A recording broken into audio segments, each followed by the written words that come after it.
Meanwhile, Singapore also reporting some good news of its own, manufacturing clocking in another month of growth. And as Brendan Tanato explains, the good times look to be rolling on.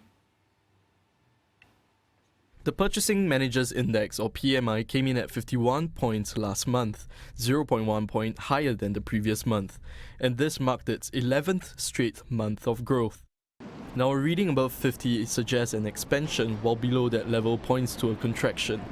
The growth last month was attributed to indicators such as new orders, new exports, and factory output.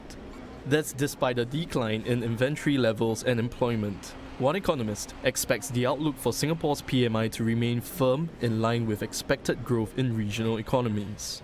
If you look at the recent slew of PMIs that actually was released over the past couple of days, one thing that stood out was the China's PMI, which remained quite strong. So it does suggest that for China itself, growth momentum is still continuing into the third quarter of this year. And this is a positive for Singapore economy, which is highly leveraged to the Chinese economy.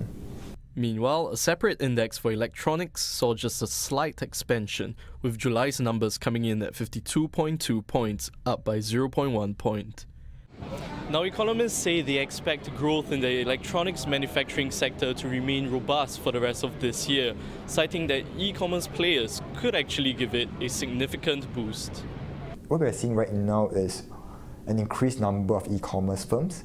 There's increase in demand for data storage and increase in demand for memory chips. So this is a structural overlay which is a positive will lend fresh impetus to electronics rally.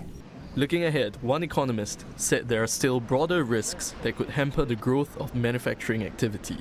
The Chinese authorities or government recognizes the over-leveraged situation amongst corporates, and they're slowly trying to move back, trying to tighten the system a bit here and there. Now, what I'm afraid is that if they over-tighten in terms of the monetary policies, the monetary tightening may impact the ability to borrow for these corporates, and that may have a knock-on effect in terms of the economy within China, and certainly going to impact the other countries that has China as their largest exporting country. In China, manufacturing activity gained pace in July, with the Caixin PMI coming in at 51.1 points. Taiwan's PMI also accelerated in July to 53.6 points.